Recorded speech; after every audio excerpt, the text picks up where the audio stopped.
ఈ వీడియోలోని హైలైట్స్ ఏంటంటే మీరు మీన్ గురించి, మోడ్ గురించి, మీడియన్ గురించి తెలుసుకుంటే ఎగ్జామినేషన్‌లో ఖచ్చితంగా వస్తే ఒక మార్క్ వస్తుంది. లేకపోతే రాదు. అలాగే నో సొల్యూషన్ గురించి, ఇన్ఫైనైట్ సొల్యూషన్ గురించి, యూనిక్ సొల్యూషన్ గురించి నేర్చుకుంటే ఎగ్జామినేషన్‌లో ఒక ప్రాబ్లమ్ వస్తుంది.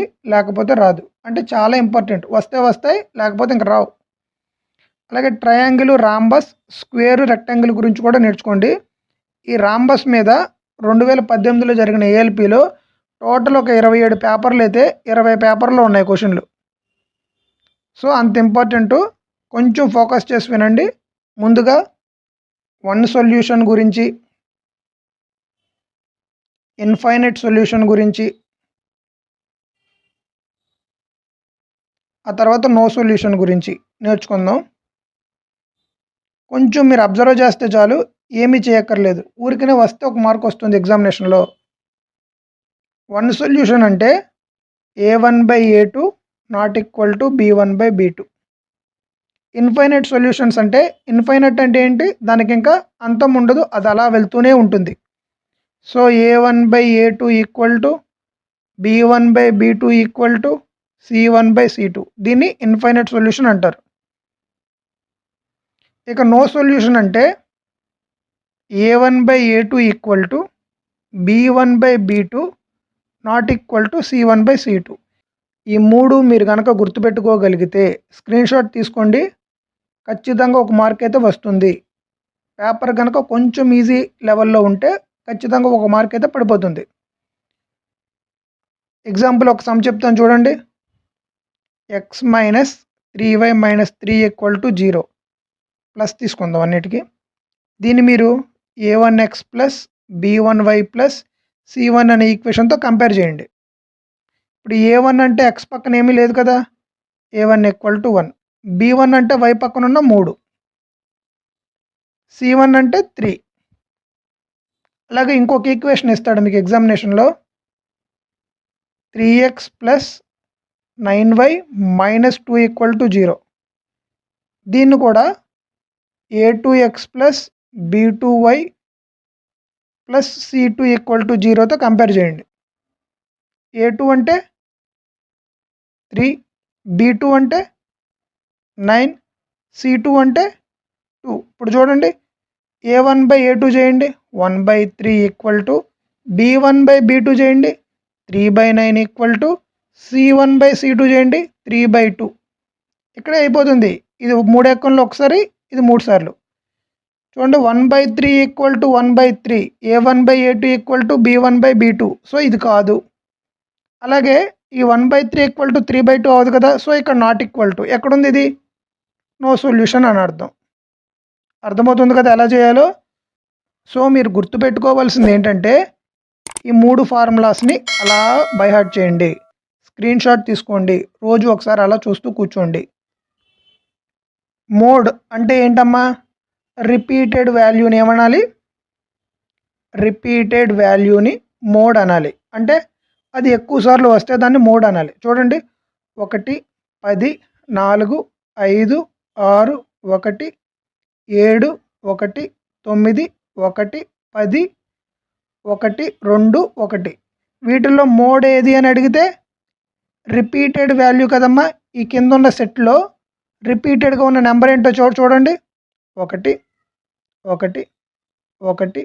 సో 1 అనేది ఎక్కువ సార్లు వస్తుంది కదా. సో ఆన్సర్ ఏంటమ్మా? మోడ్ అంటే 1 అని అర్థం. ఇంకొక ఎగ్జాంపుల్ చేద్దాం చూడండి.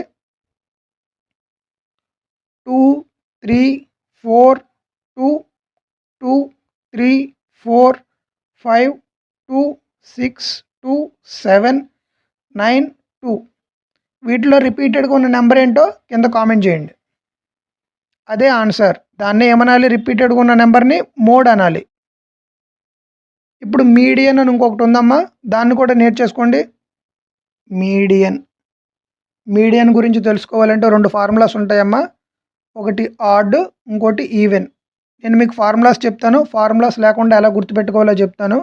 ముందు ఏం చేయాలంటే ఇలాగ 1, 4, 5, 2, 3 ఇలా ఇస్తాడమ్మా. వీటికి మీడియన్ కనుక్కోమంటే మీరు వీటిని ఫస్ట్ ఇచ్చిన దాన్ని ఒక ఆర్డర్లో రాయాలి. సో 1 తర్వాత 2, 2 తర్వాత 3, 3 తర్వాత 4, 5 ఇలా ఆర్డర్‌లో రాసుకున్న తర్వాత మీడియన్ అంటే ఏంటి? మధ్యలో ఉన్నదే మన ఆన్సర్. సో, ఇక్కడ 2 నంబర్‌లున్నాయి. ఇక్కడ 2 నంబర్‌లున్నాయి. సో, మధ్యలో 3 ఉంది కదా! అదే మన ఆన్సర్. సో, ఆడ్ నంబర్‌కి ఫార్ములా ఏంటి? n+1/2 చెక్ చేద్దామా మనం రాసింది కరెక్టో కాదో? n అంటే ఏంటి? టోటల్ నంబర్స్ ఎన్నున్నాయని అర్థం. ఎన్నున్నాయి ఇక్కడ? 5 నంబర్‌లున్నాయి. n+1 అంటే 5+1/2 అంటే 6/2 అంటే 3 వచ్చింది. 3 అంటే 3 అని కాదు అర్థం. మూడోది ఎన్నోదో అదే మీ నంబర్. సో, ఇక్కడ ఒకటోది ఉంది, ఇక్కడ రెండోది ఉంది, మూడోది ఇక్కడుంది. సో, అయిపోయింది. ఇప్పుడు ఈవెన్ నంబర్స్‌కి ఎలా చేయాలో కూడా నేను చెప్తా. ఫార్ములా లేకుండా చెప్తా, ఫార్ములా కూడా ఇస్తా.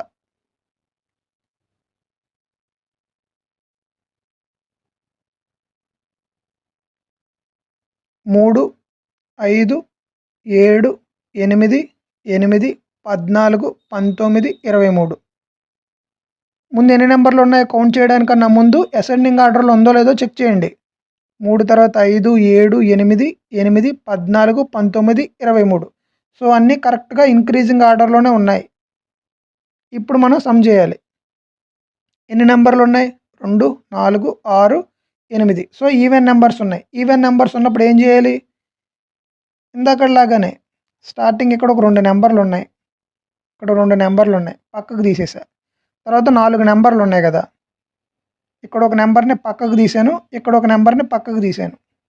సో, 8 + 8 అంటే 8 + 8/2 ఆన్సర్ ఎంత? 8 మనం చేసింది కరెక్టో కాదో నేను చెప్తాను చూడండి. ఫార్ములా ఏంటి? n/2 + n/2 +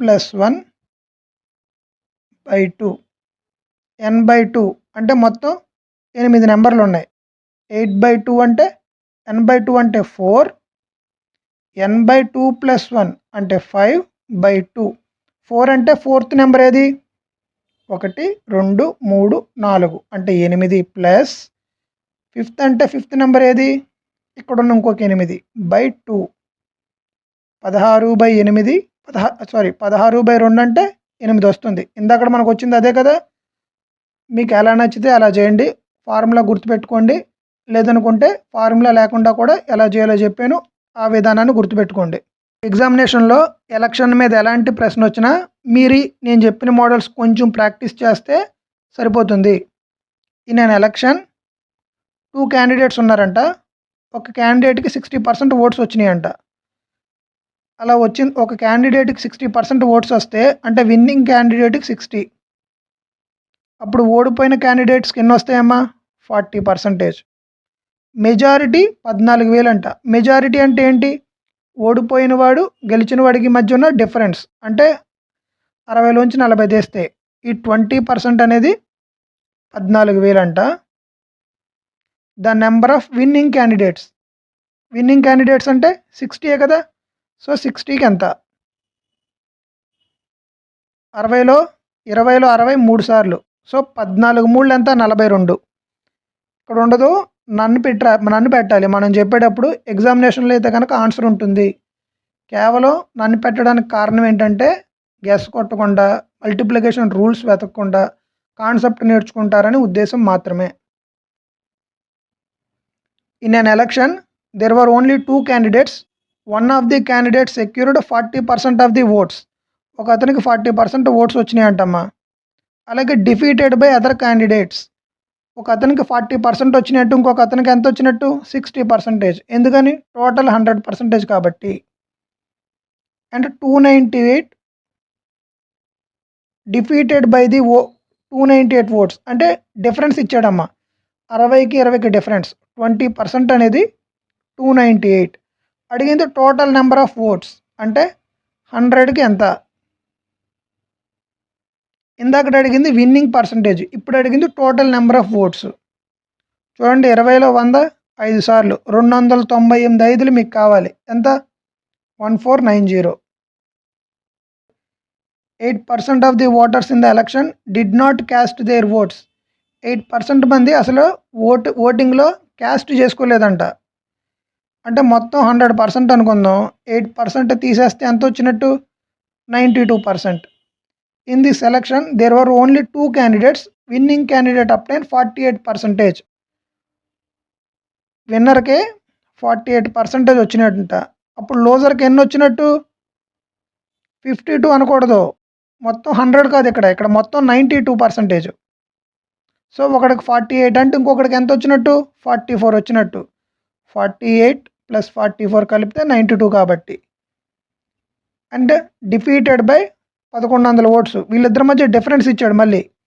4% అనేది 1100 అయితే టోటల్ నెంబర్ ఆఫ్ ఓట్స్ 100%కి ఎంత? 4 ఎక్కువ 100లో 20 సార్లు 25 11లో 275. Second option. బిట్లో ఉన్న డిఫరెన్సెస్ని గమనించండి. పెన్ను పేపర్తో వినేటప్పుడే ప్రాక్టీస్ చేయండి. ఈ ప్రాబ్లం చూడండి అమ్మా. In election between 2 candidates, one got 52% of the total valid votes and 25% are the invalid votes. నన్ను అడిగింది ఏంటి? How many valid votes did the person got? Valid votes అడిగాడు. 25% ఇన్వాలిడ్ అంటే వ్యాలిడ్ ఓట్స్ ఎంత? 75/100 కదా, ఇంటూ అడిగింది అదర్ పర్సనే కదా, ఒకటికి 52% అంటే ఇంకొకటికి ఎంత వచ్చినట్టు? 48/100 కదా. టోటల్ నెంబర్ ఆఫ్ ఓట్స్ ఎంత? 8400 కదా. సాల్వ్ చేస్తే ఆన్సర్ వస్తుంది. ఎంతో కామెంట్ చేయండి. In an election contest between 2 candidates, 10% of the voters did not take part. అంటే మొత్తం 100% అయితే 10% అనేది ఓట్సే అసలు లేవంట. అంటే మొత్తం ఎన్ని పర్సెంట్ ఉన్నట్టు? 90% ఉన్నట్టు. The candidate who was elected got 60% of the oats casted.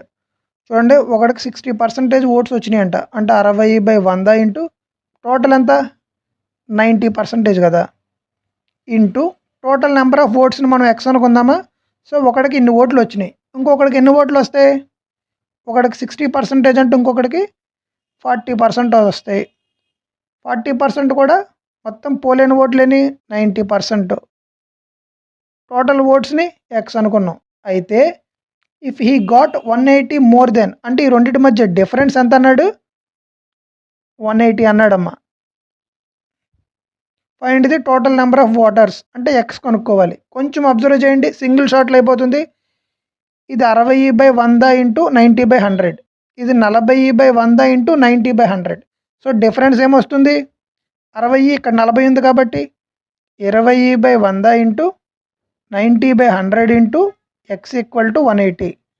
Solve చేయండి, ఆన్సర్ వచ్చేస్తుంది. చేసేద్దాం. 00 100 క్యాన్సిల్. 2 ఈ 180లో 90 టైమ్స్, ఈ 9 ఈ 90లో 10 times. So X equal to 1000. ఎక్కడుంది? First option.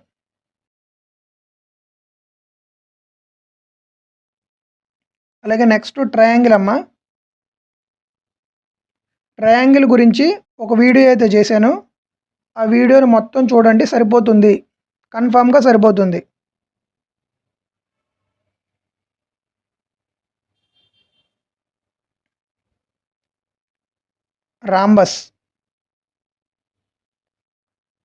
రాంబస్ గురించి మీరు కొన్ని నేర్చుకోవాలి. రాంబస్ ఏరియా ఏంటని అడిగితే ఆఫ్ D1 D2. D1 అంటే ఏంటి? D2 అంటే ఏంటి? D1 అంటే ఒక డయాగనల్, D2 అంటే ఇంకొక డయాగనల్.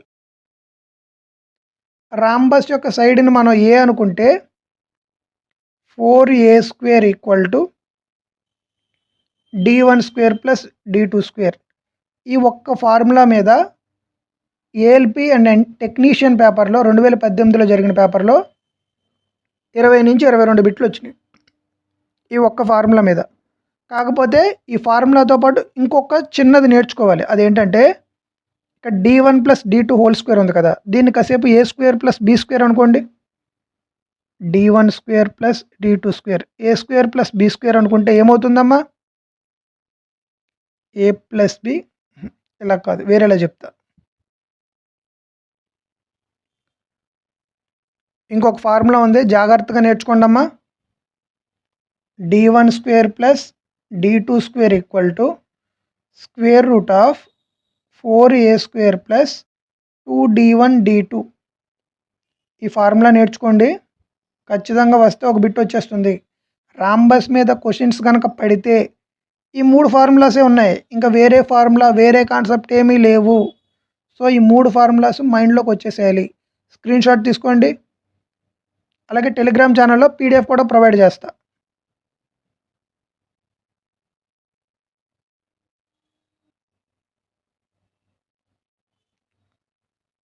రెక్టాంగిల్, స్క్వేర్ సైమల్టేనియస్గా నేర్చుకుందాం.